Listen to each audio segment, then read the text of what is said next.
আসসালামু আলাইকুম। আশা করছি আপনারা সকলে ভালো আছেন। আজকে কথা বলবো বাংলাদেশের শিক্ষা ব্যবস্থা নিয়ে। বর্তমানে এই ফ্যাসিস্ট ইউনূস সরকার যে বাংলাদেশের শিক্ষা ব্যবস্থা ধ্বংসের পায়তারা করছে, তার সবচেয়ে বড় উদাহরণ আগামী 2025 সালের 1 জানুয়ারি যে বাংলাদেশে প্রতি বছরের ন্যায় যে জানুয়ারি মাসের 1 তারিখে বহিঃসভ হয়, সেইটা আর এই বছর হচ্ছে না। শুধু হচ্ছেই না, এইবার শিক্ষার্থীরা একযোগে নতুন বই পাচ্ছেও না। তারা ঢাক ঢোল পিটিয়ে বলেছিল, যখন এই অবৈধ সরকার, এই ফ্যাসিস্ট ইউনূস যখন সরকার গঠন করা অবৈধভাবে, তখন তারা ঢাক ঢোল পিটিয়ে বলেছিল যে বইয়ের যে অর্ডার দেওয়া হতো সেটা অবৈধভাবে নাকি ভারতকে দেওয়া হতো, বইয়ের মধ্যে অনেক ভুল ত্রুটি থাকতো। এখন তারা সেটা বাদ দিয়ে তারা বাংলাদেশের তাদের পছন্দ মতো প্রতিষ্ঠানকে তারা এই বইয়ের বই প্রস্তুত করার জন্য টেন্ডার দিয়েছে। তাহলে তাদের কথা মতো এখন যারা আছে তাহলে তারা তাদেরকে চিনে জানে এবং তাদের পছন্দের।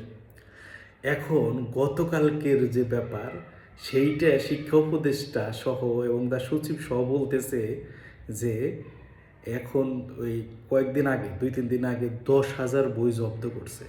এটার মান ভালো না। কি এটা রাজনৈতিক উদ্দেশ্য? আর ভাই, রাজনৈতিক উদ্দেশ্য যদি থাকে সেটা তো ভারতের দিয়েছিল, আপনার নিজের কথা মতোই বলছেন, আপনারা নিজেরা বলেছেন। সেইটা যদি এখন বাংলাদেশের প্রতিষ্ঠান আছে, সেটাও এখন যদি সেই আওয়ামী লীগের নাম বলে চালিয়ে দেওয়ার চেষ্টা করে, তারা করে, সারা বাংলাদেশে যে বৈষম্যের মধ্য দিয়ে আমাদের কোমলমতি শিক্ষার্থীরা যে একটা বৈষম্য করত এবং নতুন বই হাতে পেয়ে যে একটা উচ্ছ্বাসের সাথে পড়ালেখা শুরু করতো, ঠিক সেই জায়গাতে আঘাত হানছে। আমি কিন্তু এর আগের ভিডিওতে বলছিলাম যে শিক্ষার যে মেরুদণ্ড, শিক্ষা জাতির মেরুদণ্ড হলে বাংলাদেশের সেই মেরুদণ্ডর মাঝখানে আঘাত করছে। কারণ দেখেন, অসংখ্য স্কুল কলেজ এখন বিভিন্ন কারণে বন্ধ আছে। আমার আগের ভিডিও দেখলে বুঝতে পারবেন কতগুলো কলেজ বন্ধ আছে, আমি কিন্তু সেগুলো বলছি। সেগুলো যেমন পাঠদান হচ্ছে না, ঠিক এখন যেটা হচ্ছে যে প্রত্যন্ত অঞ্চলকেও তারা টার্গেট করে ফেলছে। যে প্রাইমারি স্কুলের যে শিক্ষার্থীরা আছে, কোমলমতি শিক্ষার্থী, যারা নাকি স্কুলে আস্তে আস্তে যায়, স্কুলের প্রতি তাদের একটা আগ্রহ সৃষ্টি হবে, নতুন বই পাইয়া বইটাকে একটু বেশি করে দেখার ছলেও জানি বইটার সম্বন্ধে ধারণা হয়, সেই জায়গা প্রত্যন্ত অঞ্চলে যাইয়াও এই শিক্ষা ব্যবস্থাকে বিনিষ্ট করার যে পায়তারা, যে নীল নকশা আঁকছে ইউনূস সরকার, এই অবৈধ ফ্যাসিস্ট ইউনূস, সেটা দেখেন যে এই বছর তারা যতই বলুক, একদম ভিতরে আমি চ্যালেঞ্জ করে বলছি, কোনো নিউজ ছাড়া কিন্তু কথা বলি না। এবং আমি যেগুলো আগে বলছি পরবর্তী দেখবেন সেগুলো নিউজ হইতেছে। এই ব্যাপারেও আমি বলছি যে এই 1 তারিখে কখনোই এই সরকার বই বিতরণ করতে পারবে না। এবং সেই জায়গা থেকে অলরেডি শিক্ষা উপদেষ্টা বলছে যে জানুয়ারি মাসে, 1 তারিখে না, কিন্তু জানুয়ারি মাসে প্রাথমিক যে শিক্ষা বইগুলো সেগুলো পাবে, উচ্চ মাধ্যমিক বইয়ে হয়তো বা আরও সময় লাগতে পারে। তার মানে কি? তার মানে যদি বই যায়, যদি একটা ছাত্র যদি বই যেয়ে পায় ফেব্রুয়ারি মার্চে, ও কবে পড়বে? প্রথম সেমিস্টারে পড়াটা সে কোথায় পড়বে? সেকেন্ড সেমিস্টার এই বই শেষ করে আবার ফাইনালটা কখন দেবে? তার মানে বুঝতে পারছেন আমাদের মেধাবীদের কিভাবে মেধা নষ্ট করার পায়তারা করছে ইউনূস সরকার। এখনও যদি না বুঝে থাকেন, আমি বলছি বিধায় আমার কথা বিশ্বাস করা দরকার না, আপনাদের প্রমাণ সহ একটু খোঁজখবর নেন। কারণ মেন স্ট্রিমের মিডিয়ার বলছে আগেই, এদের গলা চিপা ধরছে। ডেইলি স্টার প্রথম আলো একটু কথা বলতে চাইবে, ওদের সামনে দেখতেছেন যে কিছু বলার ট্রাই করলেই তাদেরকে হামকি দুমকি, যে একটা মব জাস্টিসের মাধ্যমে যে বাংলাদেশে যে ভায়োলেন্স ক্রিয়েট করে, এরা কিছু টোকাই কিনা রাখছে। কিছু টোকাই যেমন ওই যে বললাম টাকার মাধ্যমে, যে পিনাকি সহ সকলেই যে কোটি কোটি টাকা বাংলাদেশ থেকে যে লুটপাট করে নিতেছে, যে বিদেশে কয়েকটা ইউটিউবার, ইলিয়াস কোনার, পিনাকি কোনার, কনক সরার কন, এরা আবার কিছু কিছু লোক, এরা কিছু গোষ্ঠী, সমষ্টিগত গোষ্ঠী ক্রিয়েট করছে, যে ইনকিলাব মঞ্চ, হ্যান মঞ্চ, ত্যান মঞ্চ, এদের করছে।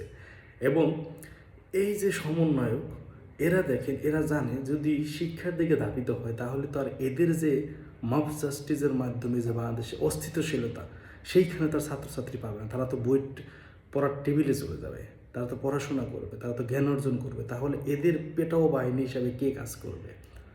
যে কারণেই তারা শিক্ষাকে দেখেন, ঢাকা শহরের প্রায় কি বলবো, যে 90% প্রতিষ্ঠান বন্ধ।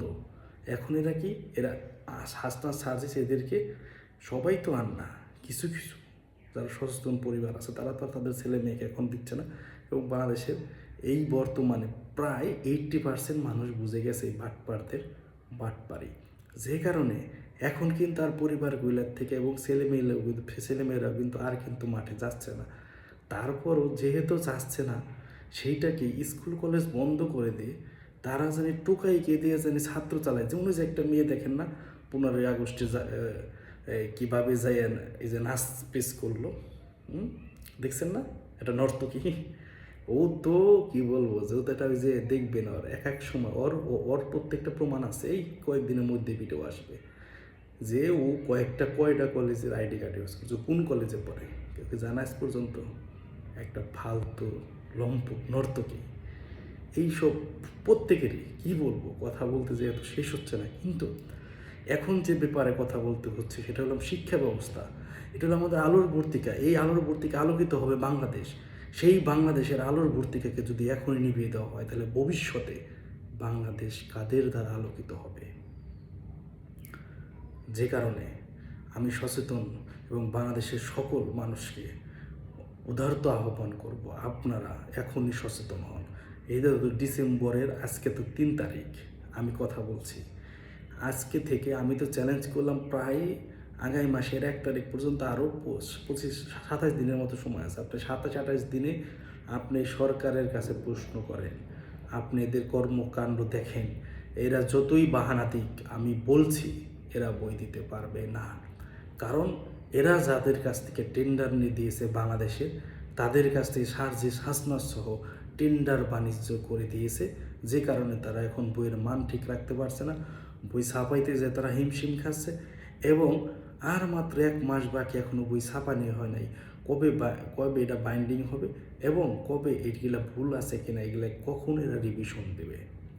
আপনারা জানেন বিগত সরকারের সময় এটা আগস্ট মাস থেকে শুরু করা হতো, যে কারণে তারা সুন্দরভাবে এটাকে করা হতো। এবং সেই পরিকল্পনা এই বছরও কিন্তু ইন্ডিয়ার যে একটা কোম্পানি, যে কোম্পানি এটা ওপেন টেন্ডার দেওয়া হয়, বিশ্বের যে কেউ এটার মধ্যে ড্রপ করতে পারে, যেহেতু অনেক বই লাগে আমাদের।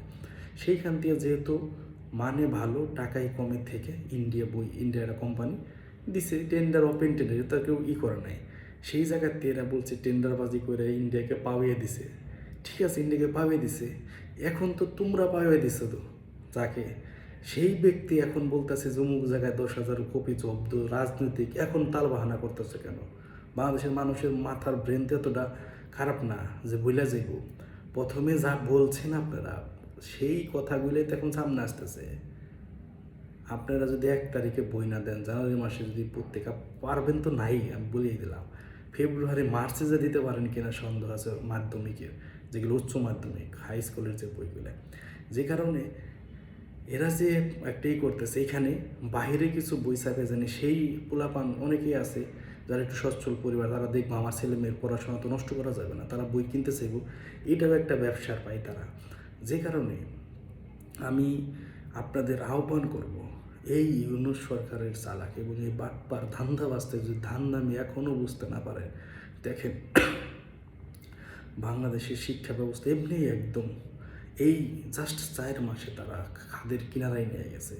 যদি খালি আমরা এখনও সচেতন না হই, তাহলে এই শিক্ষা ব্যবস্থা যদি আমাদের ধ্বংস হয়ে যায়, তাহলে কী হবে? বাংলাদেশে যখন শিক্ষার মান অক্ষুণ্ণ রাখতে পারবো না, যখন না শিক্ষার মান কমে যাবে এবং পড়ালেখার দিয়ে পোলাপান বিস্তৃত হয়ে যাবে, তখন বাংলাদেশের রাহাজানি, ছিনতাই, খুন এগুলো যখন বাড়তে থাকবে, তাদেরকে ম্যানিপুলেট করে, যেমন ইউনূস সরকার শুরুতেই দেখবেন যে জঙ্গিরা জেল ভেঙে পালিয়ে গেল, তাদের কিন্তু কাউরে ধরা নাই, কারণ তাদের কিন্তু কাজ হচ্ছে না। এই কোয়ালিটির লোক আরও বাড়াইতে হবে। তাই আপনার ছেলে, আপনার মেয়ে যেন বিপথে না যায়, আপনার ভাই, আপনার বোন যেন বিপথে না যায়, সেই দিকে আপনারা সচেতন হন। সবসময় খেয়াল রাখেন তারা কোথায় যাচ্ছে, কি করছে, এবং আপনারা এই সরকারের মুখোশ খুলে দিয়ে এই অবৈধ ফ্যাসিস্ট ইউনূসকে ছাঁটাইয়া বাংলাদেশ থেকে বিদায় করেন, না হলে আগামীর ভবিষ্যৎ প্রজন্মকে এরা ধ্বংস করে দেবে।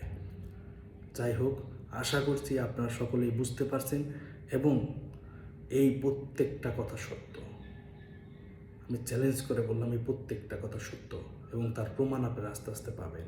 যে কারণে আপনারা প্রত্যেকেই মাঠে নেমে আসুন, এদেরকে বিদায় করে দিয়ে বাংলাদেশের গণতান্ত্রিক নির্বাচিত সরকারকে পুনরায় পুনর্বহাল করে বাংলাদেশের আবার অর্থনীতি, সামাজিক, আইন শৃঙ্খলা, শিক্ষা ব্যবস্থা প্রত্যেকটাকে আগের ধারায় নিয়ে যেতে হবে।